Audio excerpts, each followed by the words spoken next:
Aldehyde અને ketone સાથે સાયનાઇડનું ઉમેરણ, aldehyde અને કીટોન સાથે હાઇડ્રોજન સાયનાઇડનું ઉમેરણ. હાઇડ્રોજન સાયનાઇડ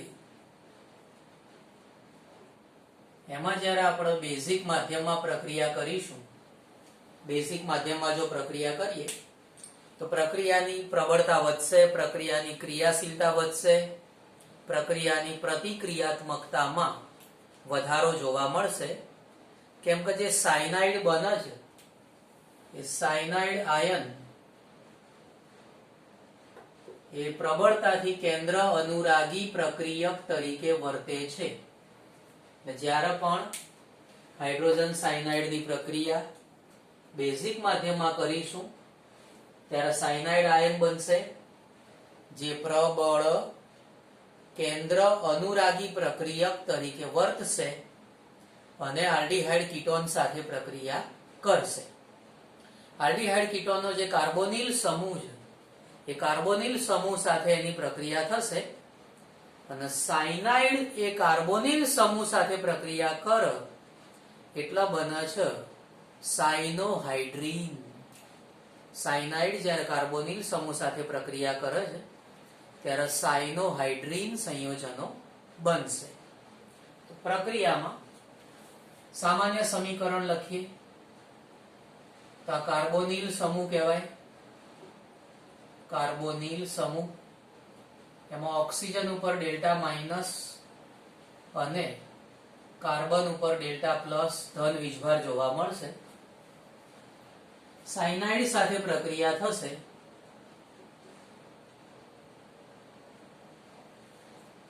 તો એ વખતે સાયનાઇડ જે ખરો એ કાર્બન સાથે જોડાશે. સાયનાઇડ છે એ કાર્બન સાથે જોડાશે. તમે જોઈ શકો છો સાયનાઇડ ઉપર ઋણ વીજભાર છે, કાર્બન ઉપર ધન વીજભાર છે. આ જે સાયનાઇડ છે કેન્દ્ર અનુરાગી છે, કેન્દ્ર અનુરાગી.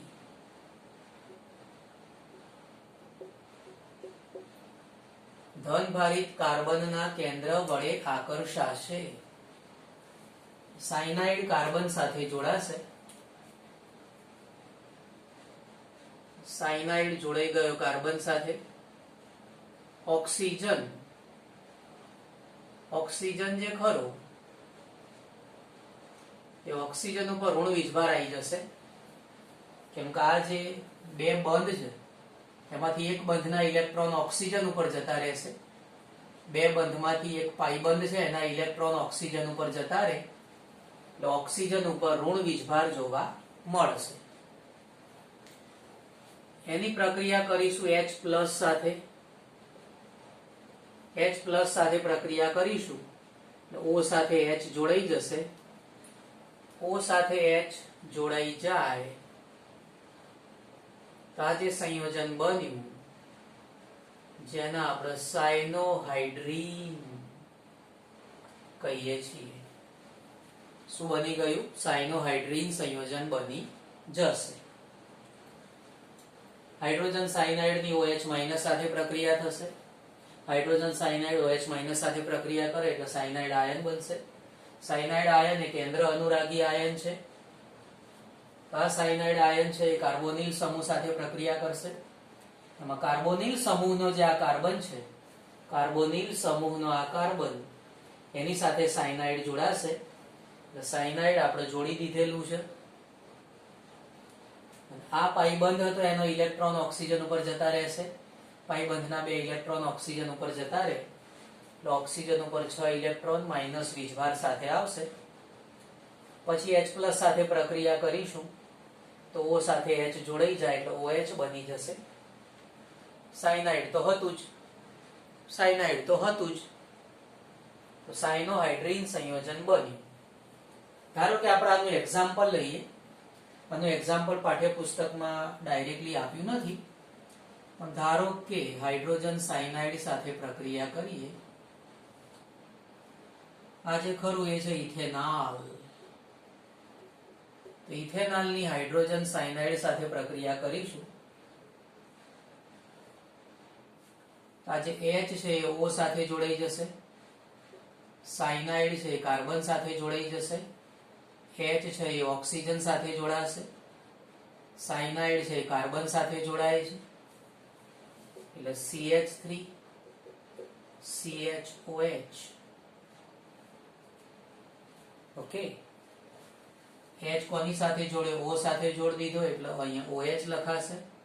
સાયનાઇડ છે એને આપણે કાર્બન સાથે જોડી દીધું, સાયનાઇડ કાર્બન સાથે જોડાઈ ગયું. તો આ જે સંયોજન બન્યું એને કહેવાય ઇથેનોલ સાયનોહાઇડ્રીન. ઇથેનોલ સાયનોહાઇડ્રીન સંયોજન બનશે. હજુ ધારો કે આની પ્રક્રિયા કરીએ, ધારો કે જલ વિભાજન કરીએ છીએ, ધારો કે એસિડ ઉદ્દીપકની હાજરીમાં જલ વિભાજન કરીએ, તે વખતે C અને N વચ્ચેનો બંધ તૂટી જશે.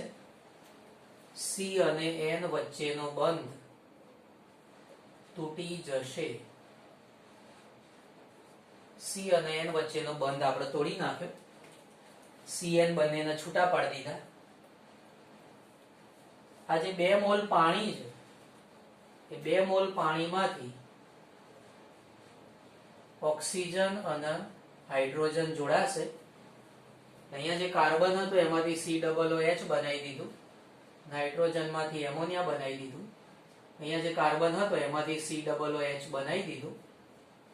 તો આ જે પદાર્થ બને એનું નામ કરીએ. તેમાં બીજા કાર્બન ઉપર OH છે, બીજા કાર્બન ઉપર OH એટલે 2 હાઇડ્રોક્સી, અને 3 કાર્બન વાળો કાર્બોક્સિલિક એસિડ, COOH એટલે કાર્બોક્સિલિક એસિડ કહેવાય. 3 કાર્બન વાળો કાર્બોક્સિલિક એસિડ જેને કહેવાય propanoic acid. 2 hydroxy propanoic acid બનશે, જેનું બીજું નામ છે lactic acid. 2 hydroxy propanoic acid જેને લેક્ટિક એસિડ તરીકે આપણે ઓળખીશું. એમાં આ જે કાર્બન છે એ કાર્બન પ્રકાશ ક્રિયાશીલતા દર્શાવે છે. આ કાર્બન પ્રકાશ ક્રિયાશીલતા દર્શાવે છે. આ જે પદાર્થ છે એ કેવો જોવા મળશે? પ્રકાશ ક્રિયાશીલ પદાર્થ જોવા મળશે. આવી જ પ્રક્રિયા તમારે જાતે કરવાની છે. એસીટોન સાથે તમારે જાતે આવી પ્રક્રિયા લખવાની છે. સ્વપ્રયત્નમાં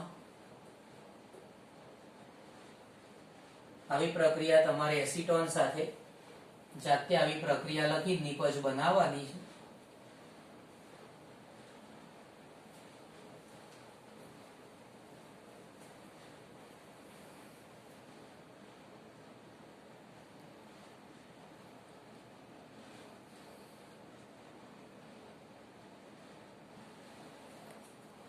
આલ્ડીહાઇડ અને કીટોન સાથે સોડિયમ બાયસલ્ફાઇડ ની પ્રક્રિયા.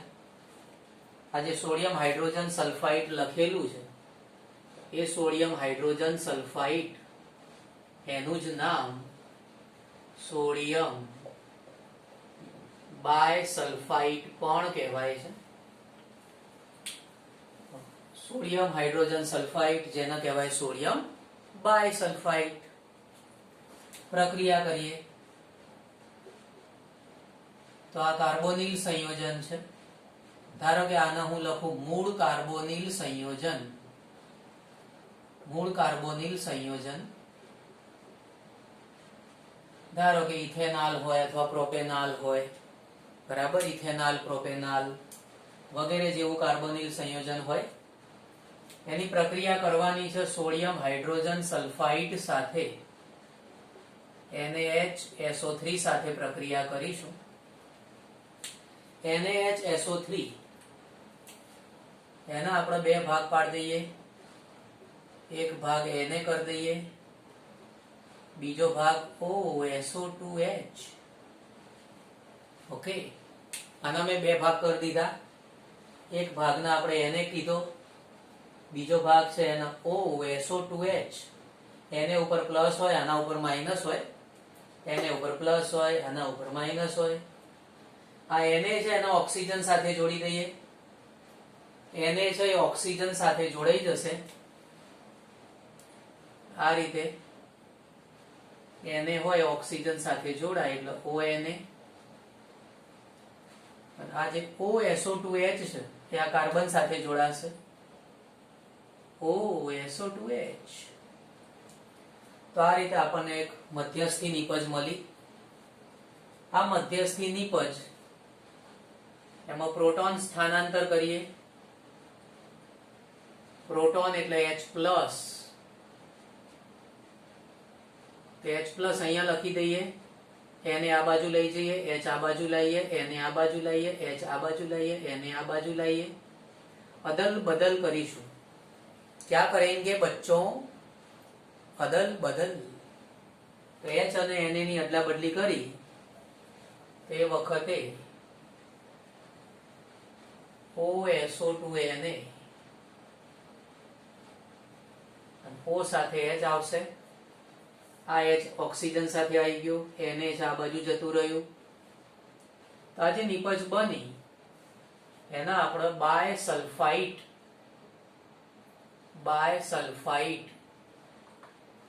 નિપજ કહીશું. આ જે બાયસલ્ફાઇડ નિપજ છે એની પણ આગળના સ્ટેજમાં પ્રક્રિયા થતી હોય છે, પણ આપણી ચોપડીમાં આ લોકોએ શું કર્યું? પ્રક્રિયા નહીં આપી. પાછું વર્ણનમાં લખેલું છે. આપણી બુકમાં પ્રક્રિયા આપી નથી, પણ પાછું વર્ણન લખેલું છે. તો આપણે વર્ણન જે લખેલું છે એ સમજીએ. આની પ્રક્રિયા ધારો કે આપણે એસિડિક માધ્યમમાં કરીએ અથવા બેઝિક માધ્યમમાં કરીએ. એસિડિક અથવા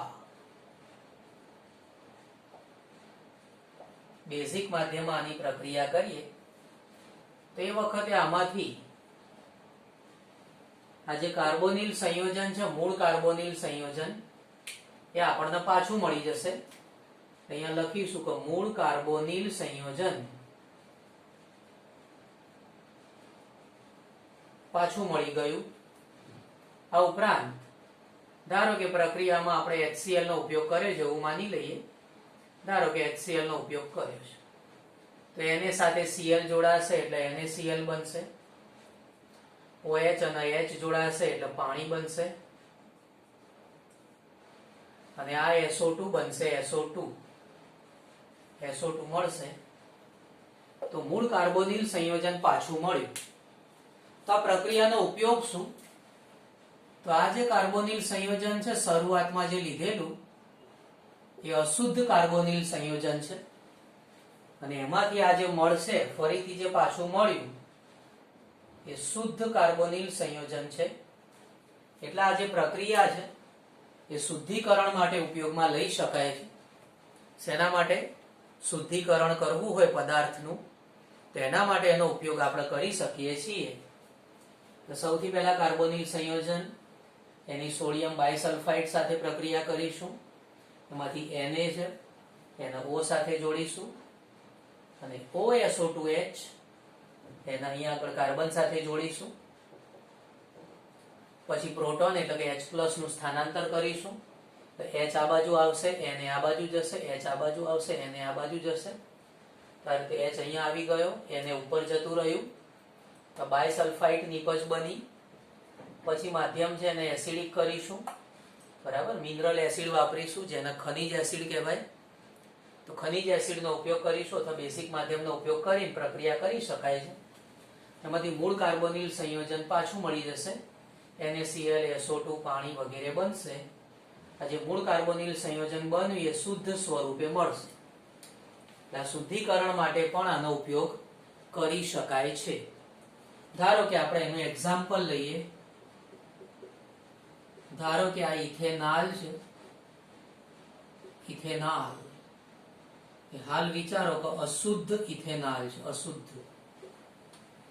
એની પ્રક્રિયા કરીએ NaHSO3 સાથે.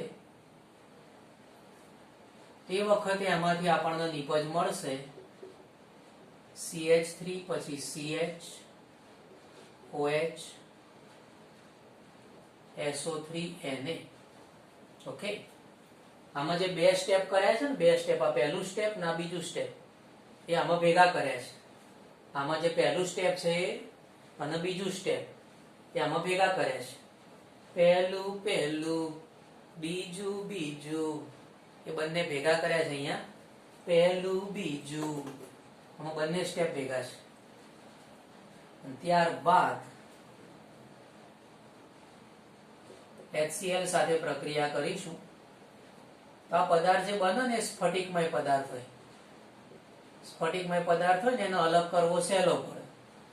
આનું નામ કરીએ ethanol sodium bisulphate. Ethanol sodium bisulphate. Okay, પછી HCl સાથે પ્રક્રિયા કરો, ઇથેનોલ છે ને પાછો મળી જશે. ઇથેનોલ પાછોય મળશે અને શુદ્ધ સ્વરૂપમાં મળશે. શુદ્ધ સ્વરૂપમાં ઇથેનોલ પાછો મળી જશે. SO2 NaCl અને પાણી મળશે. એટલે શુદ્ધિકરણ કરવું હોય તો આપણે આ પ્રક્રિયાનો ઉપયોગ કરીશું. આમાં આ બે અણુઓ ઉમેરાઈ જાય છે. બે અણુઓ ઉમેરાઈ જાય એટલે આ જે પ્રક્રિયા છે જેને આપણે યોગશીલ પ્રક્રિયા પણ કહીએ છીએ. અણુઓ ઉમેરાઈ જાય તો યોગશીલ. યોગશીલ એટલે ઉમેરો થવો. અણુઓ ઉમેરાઈ જાય એટલે યોગશીલ. યોગશીલ એટલે ઉમેરો થવો.